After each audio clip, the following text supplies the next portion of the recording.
Hey, Whiskey Ringers. I am thrilled to welcome back Impex Beverages as the Whiskey Ring Podcast presenting sponsor. Each month, we'll be talking about a new set of single casks, maybe feature a chosen distillery, or single casks from a chosen distillery. For November, the focus is on Glenallachie. Listen for the mid-roll for more info on this month's offerings. And now, a brand new episode of the Whiskey Ring Podcast. Bring that. Hey everyone, welcome to a new episode of the Whiskey Ring Podcast. This week, I'm thrilled to be joined by Mark and Sherri Carter. They're the founders, first of all, they're husband and wife, but also founders of Old Carter Whiskey Company. First putting out releases in 2018. They've also dabbled in other things with design, with, of course, the wine industry in California as well.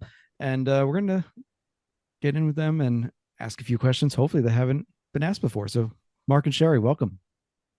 Hey, thank you for having us. Hello. All right. So I'm going to completely skip the how did you get here question, because I know you've been asked that 6 ways from Sunday.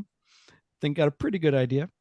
And I'll throw a couple of other podcasts, some press if people want to answer that question, but I'm going to jump a little farther in. So first thing I have to ask you both is, you're coming from the wine industry into whiskey.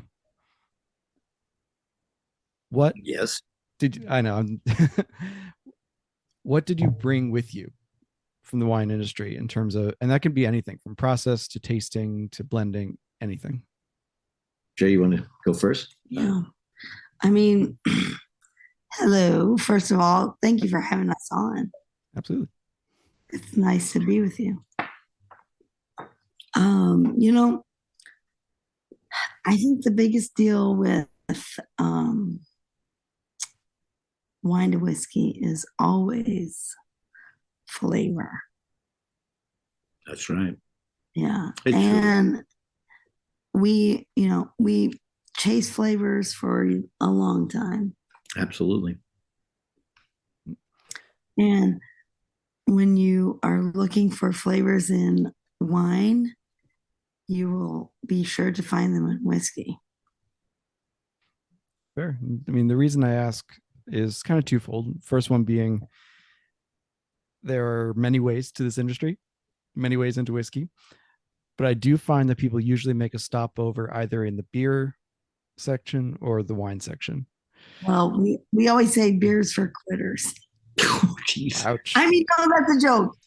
That is a joke. I don't believe The shots fired early. Ooh. Distillation joke. Yeah. Right? You're only halfway there if you just start with beer. Will you back me up on that? I will back you All up right, on all that. right. Okay. As if you just took Jokes. a little I tell farther, jokes. Anyway, okay, go on. take it a little farther, you got whiskey. Yep. It's okay. It's an audio only podcast, but I can assure you, listeners, there was sarcasm in her eyes on that one. So it's all good. All Not good. even sarcasm, just brightness and just kidding. All good. All good. I mean, you're not wrong. Of course you're not wrong. You're distilling. The brewing is half the battle. It is. What do you do after that? And distilling, that's what gets you the whiskey or the spirits. And been talking to some distillers recently. Some make some really good distillers beer, like stuff that throw a few hops in there and it's drinkable. Others make absolute disgusting distillers beer that makes great whiskey, but you would never ever want to drink on your own. But like I said, usually come from either the beer or the wine industry when coming into whiskey. So knowing that you're both from the wine and a very accomplished wine history at that, I wanted to just start there as the entry point. So when you were talking to a friend of mine, Perry Ritter, on this is my bourbon podcast. This is way back in 2019, when just after Old Carter had started. So it started in 2018. And he started off by asking a question that I wanted to explore a little more, which was, Sherri, the work and the artistry that you do for the brand. And to delve a little more into your artistic background and the inspirations you chose to bring or not bring to the brand. Oh, Well, I love that you brought that up. I mean, for me, the you know, the entire process is all about creating something. And for me, all I do is create. And my visual art is a big part of who I am. Not a lot of people know that because, I do a lot of the whiskey and the wine thing, and they don't know what came before that. But all of that comes into play. And being able to create something that people see while they're enjoying something from that bottle is so incredibly profound because as an artist, you're making something, and Mark's right there alongside me. You know, it's we're both creating something, and you're putting something together and making something that will go out into the world, as you just said, and people will enjoy it and people will feel it. And it takes something that is you're an artist and you're making something, but now you're creating something that people will literally physically enjoy. And it's an incredible way to spread that creativity into the world. Absolutely. And of course, your bottles are all adorned with the wood cutting of Heavy Horse. Yes. And it does, as a label, stand out. And from my part, I think it for a number of reasons. I mean, one, it's just a very nice looking label. But also, and this is, I want to explore this a little more too, the idea of a horse on a label of bourbon, rye, American whiskey, taken to the 30,000-foot view, might not sound necessarily original because the horses, Kentucky, goes together pretty hand in hand. But you're both coming from California, from wine, no less, in terms of this part of your life, but also, Sherri, the art that you're creating is featuring horses in many parts of your art. Actually, most of it, if my research is well done. Yeah. So, did it just come naturally that the horse was going to be the symbol of Old Carter, or were there brand consultants involved, or just came naturally? Yeah, we had a lot of brand consultants. That would be Sherri and me. Okay. We actually went and tried to actually have somebody actually design a label, and that we paid him some money. It was great, but it wouldn't have never been us doing it. It wouldn't be Sherri doing it. A little bit about the Heavy Horse. So when I first met Sherri, I went to an open studio and I bought the Heavy Horse. That's the first piece of art I ever bought from Sherri back 20 years ago. Maybe 22, she says. But it's such a fabulous piece of work. It's so strong. And when we started thinking about the label, and my grandmother was from Somerset, Kentucky, and they, actually grew corn, and they actually used coffee and all that. And we thought maybe it would be really great to do a horse. And Sherri worked on a couple of wonderful labels with a heavy horse, with a plow and things like that. And then eventually, a couple of people actually even helped us suggest that maybe a profile would be great. And the strongest piece I've ever seen is Heavy Horse. And we said, try that. And then Sherri put that on the label, and it was Yeah. You don't think so? So for the listening audience, Sherri's looking over at Mark with a look that only a wife could give, shaking her head no, that is not the story. So Sherri, what's your side of the story here? I mean, when we were working on the label for this brand, it was all about putting something together that resonated with this. There had to be something about farm. And yes, so yes, there was we had a few different iterations of of the the actual label. Mm. But that horse, as soon as we put it in there, it was where it needed to be. Absolutely. Yes. You just knew it was right as soon as it was there. That kind of Yes. thing. Mm-hmm. All right. And again, it stands out even with, there are plenty of other labels with horses on them in some way, but I would say with, unless you're really just beginning in whiskey, you see that label, it's Old Carter. So clearly something's gone right in terms of identification We with love brand. that. And I will tell you that horse was extremely important to both of us. And I'm glad that is now means Old Carter. Brian, is that ends? Jesus Christ. I am No, Brian's right here. That's why I get confused. Sorry, Brian. Sorry. Okay. This never happens. I'm very apologetic. Mark. Yes. Is that the explanation that Sherri just gave acceptable? Perfectly. All right. Gave the right answer. The right. Okay. You got that one. All right. So coming over from the wine world, you have the artistic background with horses, and Mark, your family background from Kentucky as well. The corn that they were growing, any of it go into whiskey, or was it more consumable corn? Just that we actually were here a long time ago before Prohibition, and we left.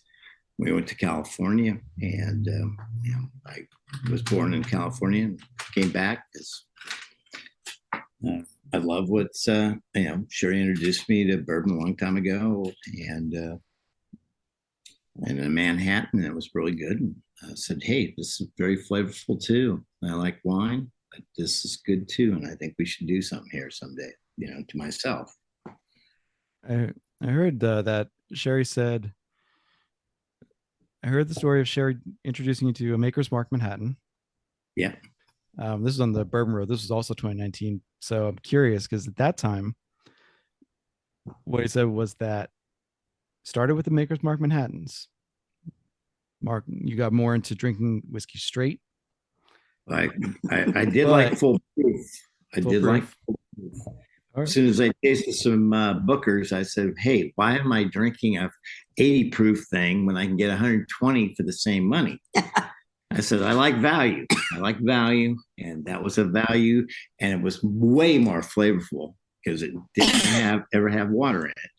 And so I think we got really connected to full proof bourbon off of Booker's. And so even when we did Kentucky out, we said, we ain't cutting none. Let the consumer cut it.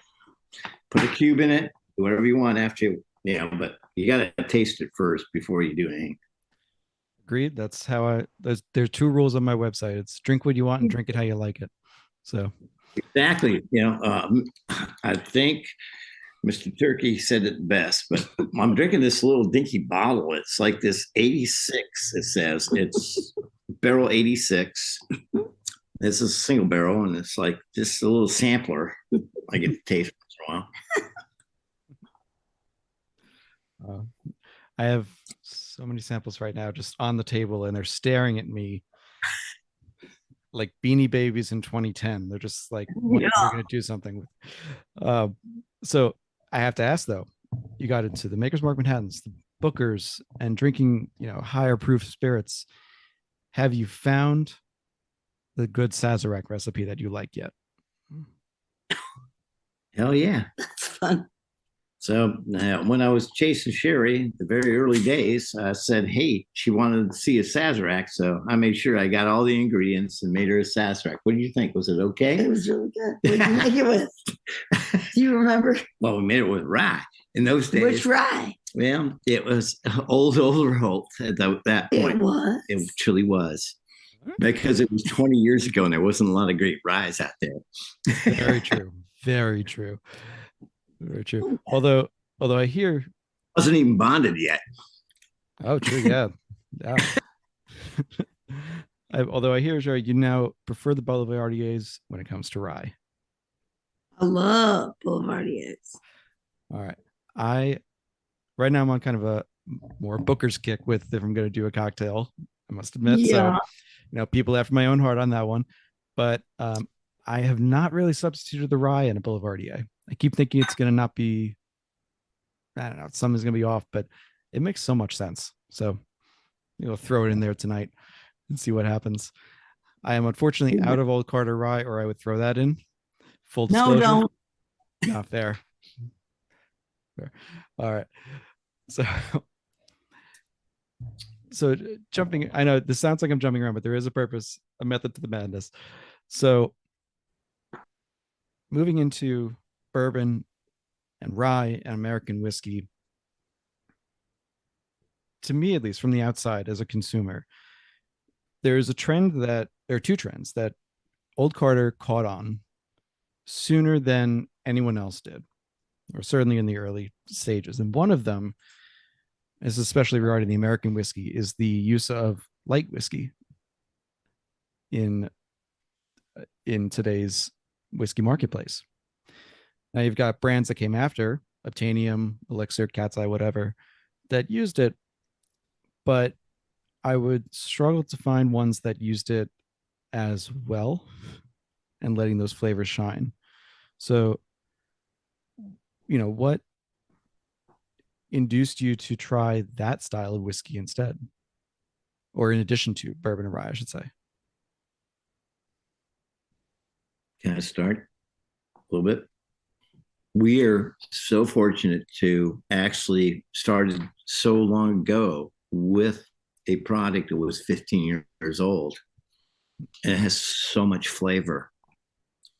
And we love flavor. We're flavor chasers. Yeah. If it was food, we're both chefs. We both have cookbooks. I worked in my kitchen at the hotel for 9 years. So we're all looking for basically great flavors. So that's all we care about, truly. If it tastes great, it is great. Yeah. So that's, we found great product. We were fortunate enough to start at a certain time. Absolutely. When we could actually get some very old product. Some very old product. Yeah. Yeah, some of that was 27, 28-year-old product in there. I think you got it. You know what? Yeah, the 27 was incredible. Wow. Good story. I haven't had the first batch or two. I think I got lucky enough to try batch 3. I have to say batch 5 of the American whiskey is my favorite Old Carter product. That 134.9 proof is just... You can't beat it. Nope, can't. It is so good. Buttery as hell. Thank you. We love buttery. We love that. Right? Especially as chefs, I'd imagine you love butter. Yeah. It really is my favorite. I was introduced to it by a mutual friend of ours now, Mike, over at Travel Bar here in Brooklyn. And I unfortunately missed you both when you were here last to do an event there. I had a conflict that night, or some really dumb reason that I should have begged out of. But I went in there to interview him maybe, it's almost a year ago. Yeah. And I said to him, all right, you've got 400 things on that bar. which I'm somewhat ashamed to say is about what I've got in my house right now. You've got that many things in your bar. Don't be ashamed ever. We're happy for you. Well, okay. So, side note, you could say that because you've got locations to store your whiskey. I've got a 2-bedroom apartment with a wife and 2 cats.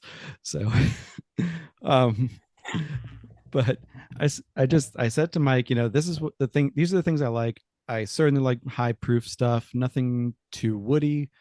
I'll try Isla. I'll try pretty much anything, to be honest. What's one of your favorite things? He takes a minute, looks over his stash, and he pulls out a bottle of Old Carter. And at that point, I had a couple of batches of the bourbon and the rye. Love them both. I'm more a rye fan, I must admit, of the two. But that American whiskey, as soon as it hit my tongue, was just amazing. And again, with the I'm sorry, I have to note the happiness is just beaming off of these two right now, and it's fantastic. It makes for a great interview, and I love it. As you've seen other brands dabble in light whiskey, whether it's straight or, and by straight I mean like unadulterated or mixed in with something else. What do you think you captured that they either tried to or couldn't? I don't even think we can try to say. All I can say is what we do. We taste it. We love it. It's who we are. It's our palate. And we said a long time ago, it's who we are. And if you like what we do, thank you. Thank you so much.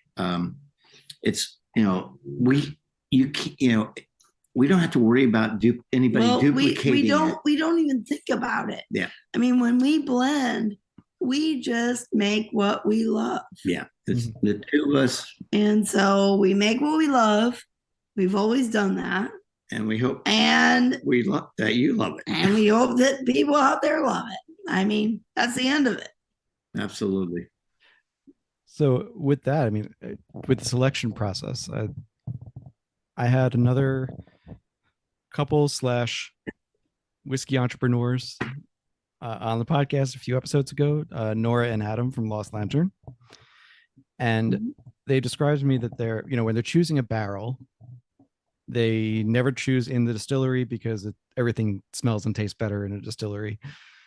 They have their own home tasting setup, which for them was basically their kitchen table with a lot of samples set out. What does it look like when you're deciding on either a single barrel to pick or, the blend that you want to create? Well, sometimes it's on the back of a unicorn because we employ some really great unicorns that carry our whiskey to our table. I mean, no, I'm giving you shit. But I know. But I mean, it's the national animal of Scotland. It can't be bad. We'll get 50 barrels. We'll get 50 barrels, 50 samples. We'll go through all 50 samples, and we'll whittle it down to about 13 maybe barrels, and that we love, and we'll start blending, from there. Exactly. A lot of times. And, we always say the funniest thing is when you love some barrels so much, they're the greatest barrels by themselves, and you blend them together and you end up with not anything that good. It's crazy. You can take, a weird barrel and blend it with a great barrel, and you can make something magical. It's just, it is magic. It is just tasting, always tasting, and it's your palate. And so all Carter really, truly is about our two palates, truly. Yes.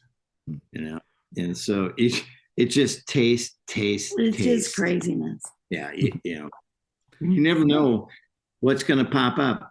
We think we're going to blend something, and we taste all those barrels and we go, Nope. all these 50 barrels. All these 50 barrels we just got samples from. No, we can't make anything out of this. And then you got some other stuff. Well, let's try this. oh my God, I think this is amazing. Yeah. It's just like that, it's weird. You never can predict it. And we won't make something just because we're supposed to make it right now. We don't have to do that. That's a beautiful thing. Not because, like you said, you don't have to. You could take the time. You can put in. So, how crazy do you go with the tasting notes? Because I know you've seen and heard some real crazy ones over the years. So I'm curious. Hey, Whiskey Ringers. I hope you've been taking advantage of that podcast-only code for the Scotch Malt Whiskey Society. They've got around 20 bottlings coming out each month, and there's never a shortage of new things to explore. This month's focus, their October distillery dive, is Distillery Number 5. This famous lowland distillery will show you something completely different, and you've probably never had before. This isn't your floral and fruity Speyside, but it's also not that smoky, sometimes medicinal and maritime Islay. It's truly unique and in a category and region all its own. The Distillery Dive bottlings were announced on October 11th, so you might still find some available. If not, keep an eye out. There are always more bottles coming from this distillery and others, and always new journeys to explore. There are also currently 5 fall bundles available, packaging multiple bottles together from sometimes the same and sometimes different distilleries into a discounted set for you to discover. Remember to use the promo code WRP for 20% off your annual membership, and you can visit the Scotch Malt Whiskey Society website to sign up and order via the link in the show notes. Glenallachie Whiskey is a true Speysider whose full name means Valley of the Rocks in Gaelic. Led by master distiller Billy Walker, Glenallachie put out some of the most interesting single cask bottlings in the entire region this year. This month, for November, we've got 3 releases to talk about.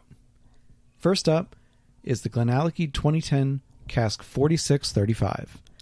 This U.S. exclusive single cask is finished in a Napa Valley wine barrel for 3 years. This non-chill filtered bottling rolls in at a hefty 59.9% ABV and comes with a hand-numbered bottle and display box. There are 306 700ml bottles available, and again exclusive only to the United States. The second release is Cask 7666, barreled in 2009 and bottled in 2022.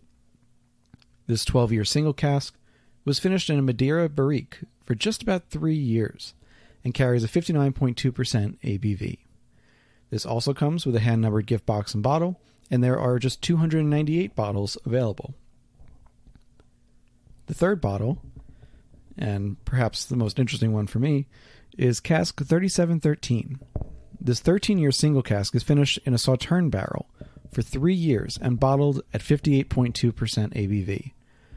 I found recently I love Sauterne finishes. It's an underused white wine, and I'm really excited to see what more companies do with it. This one is no exception. With just 291 bottles available, this one's going to go quickly, so grab yours before you miss out. You can check out more details about these U.S. exclusive bottlings through the links in the show notes, and talk to your local store to make sure you never miss out on the newest Glenallachie single barrels. If you need help finding these bottles in particular, shoot me an email. Happy to help you experience these incredible single cask offerings. Thank you again to Impex Beverages for being our presenting sponsor, and now, back to the show. Sherry's got the greatest tasting notes in the world. There's nobody that even comes close to Sherry's tasting notes. And I got 1 tasting notes. That's all I got. 1 word. Delicious. That's it. Or I won't say anything at all. That's true. I've got friends who have the 3 words. I have friends who have a 3-word scale. Yes, meh, or no. There's, it makes sense. I ask is, so you were on the Bourbon Lens, and there's some guys that I really look up to in the podcasting game, and they were on location with you in Louisville, and there were 2 tasting notes that I wrote down that I just had to ask about. One, a little more normal, kumquats, which Mark was that one. That was Mark. That was all Mark. Yeah. And then Sherri, yours was Sweaty Horse. Oh yeah, a lot of Sweaty Horse always.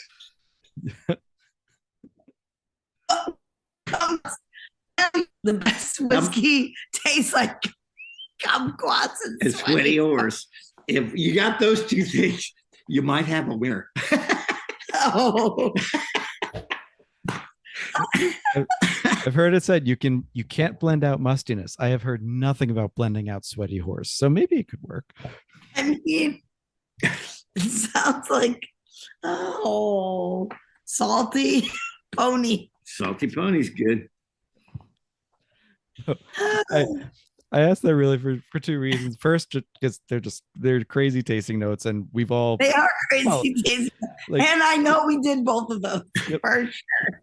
And I know people give reviewers shit for writing weird notes and pulling these desserts out of their ass like you've never seen before.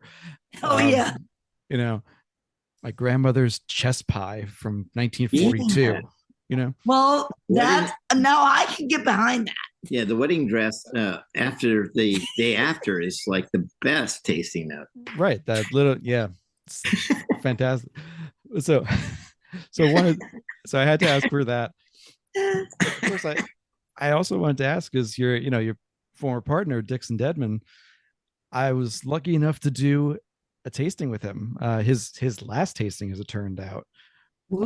Back in May, at least for some time, as he's focusing on his new brand now, and so with a group of friends that I just met, honestly, so became fast friends. Dixon's standing in the middle of us. He's reminiscing about the whiskey in his hand. We have no idea what it is. And he said, people give some really good notes about this whiskey, and they might be accurate, all the stuff, but I don't really care. I want something. I just want to know, do you like it, and where do you feel it? Exactly. Yeah. And I've started learning from that, like incorporating. Okay, I'm feeling it in the corners of my mouth. I'm feeling it under the tongue, the front palate, the back palate. Because where you feel it is going to impact what you're tasting too. And it had never occurred to me until that moment, with him standing in front of us and saying, "Put down the pen, enjoy what you're drinking." I haven't taken that part to heart because I love writing the notes, but the rest of it I've taken to heart. So, but the other part of that ties into your story and that of old Carter is that you worked with Dixon on Kentucky Owl. And I know that's now in different ownership. Even Dixon is no longer with the brand, but the blends that were made and the whiskey put out were incredible. And in many ways, trying the Kentucky Owl rye in particular, the first 2 or 3 batches of the rye, fourth not so much. No offense, Dixon, if you're listening, but batch 1 through 3 were my favorites. We have to always do this disclaimer. So we only work on batch 1 to 6. No ryes whatsoever. No rye. Really? We never did. Yeah. So okay. Which very few people got to taste any of the batch 1 to 6, and 3 to 5 were single barrels. So we turned out only 250 cases. Yeah. So we got nothing. We got nothing. But batch 2, Sherri loved. Batch 6, I loved. I love 6. We loved them both. They were so good. Yeah. By 6, we were almost 11 years old by that time. I mean, yeah. What are you gonna do? Yeah. What are you gonna do? We were. The funny part is, the first thing we did bring from California was we got that our original juice, 2 and 4 year old juice. And we double barreled. We rebarreled it immediately. No one had ever double barreled to speak of to that point. I've tried to do a little research on this, but because actually over at Brown Forman, they had done it at exactly the same time. They turned theirs out earlier. We waited 3 years before we turned out our. Because we were not in a hurry. Yeah, we thought it longer sat in the barrel that might be better. Who knows? Well, Hey, I mentioned earlier there were two trends you hit on. The first one I wanted to talk was light whiskey. The second one was the double barreling, and particularly the toasted barrel. Well, another thing that I learned in the wine business was I once got some barrels for wine and they weren't cured enough. And they were French oak, but they tasted green. So I learned one thing. I loved really aged, kind of air dried wood, 36 month, air dried. And Speyside did that really well. So we started using those back a long time ago. Long time ago. Yeah. And they were like, there was no green notes in those woods. They were delicious. Yeah, they were delicious. Love that. So Sherry, you're stealing his tasting notes here. You got to leave him something. Well, but that we did bring that, and I thought that, and they had toasted oak heads always, which was really good too. So you had toasted oak, and so we did toasted oak. We did rebarreling, and we did foolproof always. So we did all those things from the get go, and we've been doing it ever since 2011. And we don't know anything about doing like finished stuff yet, but we'll work on it because we always say you never know. Anything's possible. Everything's possible. Well, see, though you mentioned that I want to say Bourbon Road that you're not a huge fan of finishing. Like for barrel finishing is okay, but flavor finishing. Yeah, you want to? You go ahead, or I can. No, go ahead. We're very traditional, and so when it comes to barrels, more American oak, better.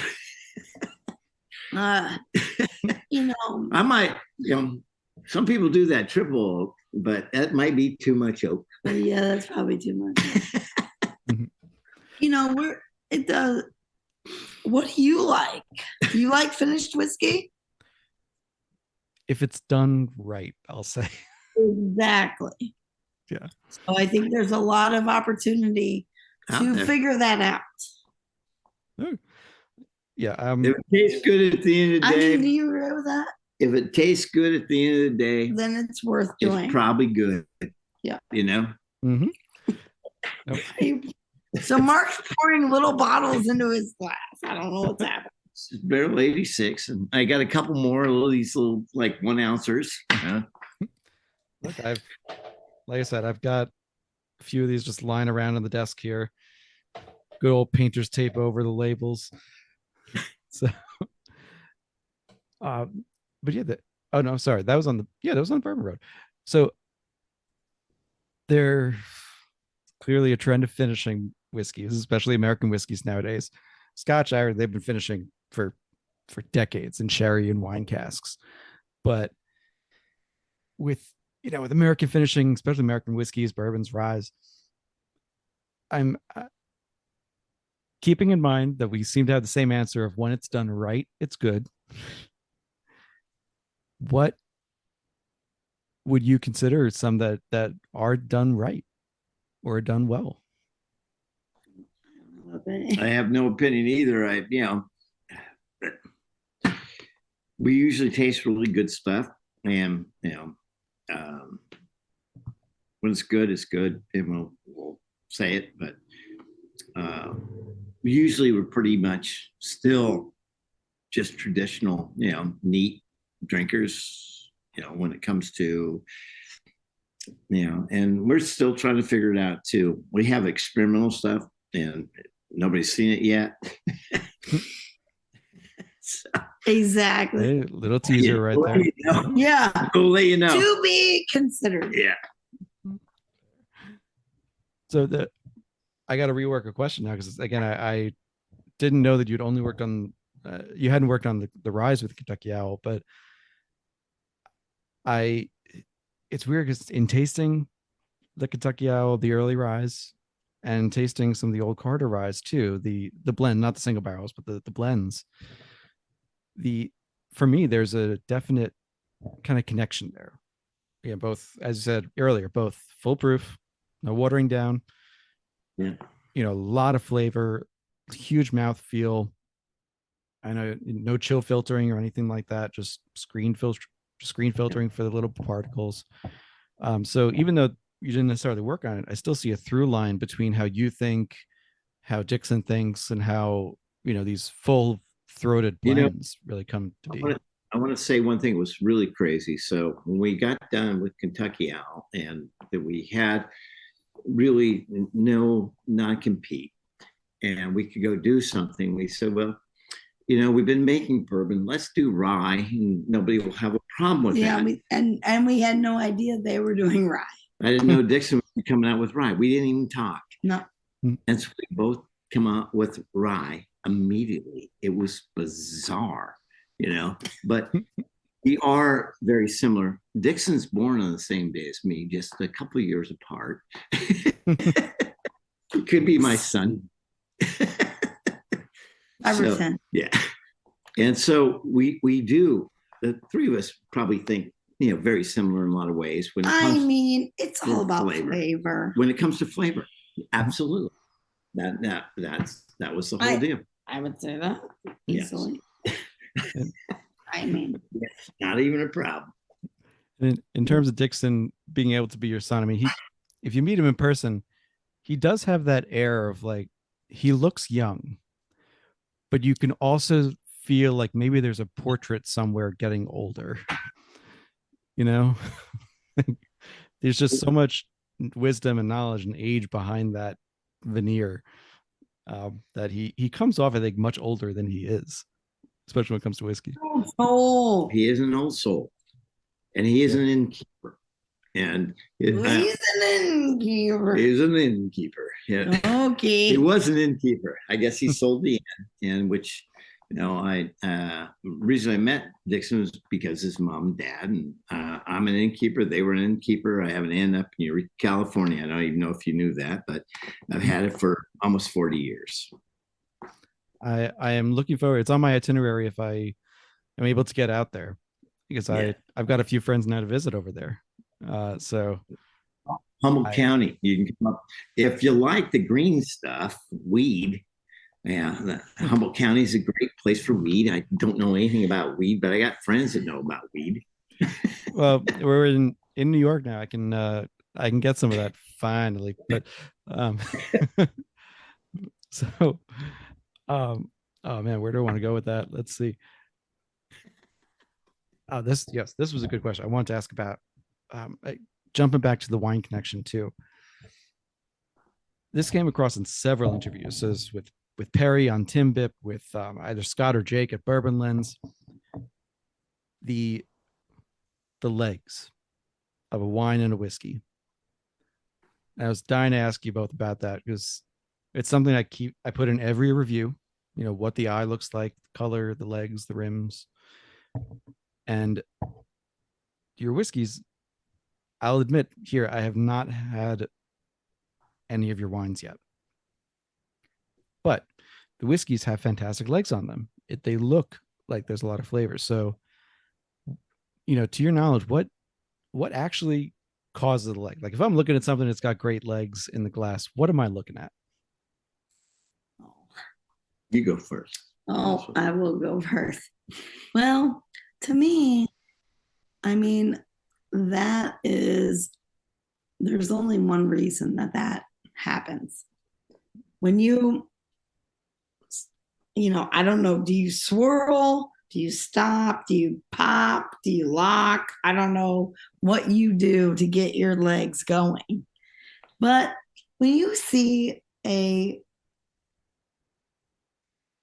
glass of entertainment climb back down, and it has weight to it. Yeah, absolutely. Viscosity. You've got to say there's viscosity there. That's all it is. Yeah. So, it's going, hey. She's going like, yeah. I'm big. I'm here. I'm big. Don't forget about me. Yeah. Right. I want to stay there, want to make an impact on there. I mean, and that's the flavor. It is flavor. So anytime you but have it's mouthfeel. It's mouthfeel. Viscosity, you can take it up to 140 proof almost, as long as you have mouthfeel. Exactly. And we actually knew that with wine when we took it up to 16%, as long as it has all the stuffing. If it has, this, thickness, chewiness, and still has a little bit of freshness in it, you can take it up to 16%. We don't, over sulfur, so you'll never get a headache out of 16%, wine. But people will go, oh my God, I love the mouthfeel. It's thick. It's not thin. And so that's the same thing we do and try to do always with our whiskeys. Yes. All right. I like it. I will be picking up some of that this weekend. And because honestly, if my Total Wine doesn't have it, it doesn't exist. So I'm sure that it's over there. Is I've been told in my reviews, the number one determinant, if I like something, it's got to have mouthfeel. Got to have mouthfeel. Got to have mouthfeel. I got to know that it's been there. Can't just roll through. It's got to make a statement. So I'm glad to hear that that's clearly what, I mean, like in tasting your stuff, that's clearly what you guys are looking for too. So fantastic. And so with, I've gone over the wines, the different kind of expressions. And one of the newer expressions, it's not even a whiskey that I wanted to talk about, was your location in Louisville. This is, you're both, you got the inn up in Eureka, you're working out from Napa. Of course, you're coming to Kentucky to try the products and to get stuff. But what made you decide, it was finally time to plant some roots in the north of Kentucky? Well, we love Kentucky, and we got here with Dixon and stuff. And even when the brand sold, we didn't want to leave. We had so many great friends here, so many great connections, and we just love the state. So we said we don't want to stop making whiskeys and bourbons, and we want to stay in Kentucky. And we looked at and we came over to Louisville. We bought a place in Lexington, and we bought a place over here in Louisville, and we just love the state. And the people. They've been really kind to us and great to us. That's my experience too. I would love to be down there more. I was like, lucky I got a direct flight here from LaGuardia, so right into Louisville. So how often would you say you're in Kentucky versus in California these days? We almost live here all the time. Yeah. It's getting crazy. 90 to 95% of the time we're here. Really? Who's looking after the wine then? Well, I got a great crew. I'm very fortunate. I have, everywhere I go, I have a great team, and they support what we do. So I got Dan Blaine, and I got Russell Beffin. He's a rascal. Dan's watching. Yeah. Love you, Dan. Not really. He won't watch this. No, he won't. Because he's a rascal. But I'm very fortunate that people love what we do, and they get involved with what we do, and I try to make sure they are actually part of the entire a big team. It's like, I can start something, but I can't actually do it by myself. Sherri can't do it by herself. We need great people around us, and we have been so blessed to have people that love what we do, that have helped us, continue what we do and believe in what we do. Yeah. I love it. So we've honestly gone through all the questions that I had on to ask you, but to close out, you've, in a very short period of time, really, especially in the whiskey world, you've accomplished quite a bit in terms of putting out great bourbons, ryes, American whiskeys, both blends and single barrels. I mean, what's something you haven't accomplished yet that you want to? And then I'll hold back the second question. I'm gonna let you do that one. Huh? I mean, I don't think that there's anything that we haven't accomplished that we want to accomplish. I think Mark and I could very easily stay on the same page and say, you know what? All we want to do is create things that are delicious, his taste, that we love to make, that we love to bring to market. And there isn't anything in particular that we haven't made that I would say we should make. Am I wrong?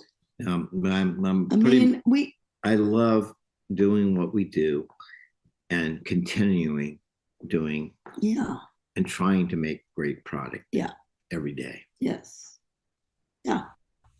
Nothing in particular that we haven't made. I mean, to be specific to your question. And second question is, any interest in American single malts? Nope. Well, all right. Never know, but only because we haven't done it. And we haven't thought about it. It would take a lot of research. Yeah. I mean, hey, that's right. It's a passion of mine, but look, it's not for everybody. And as that, you've got your work cut out for you right now. So you. Yeah. Yeah. We're just trying to get through, where we're headed, right now.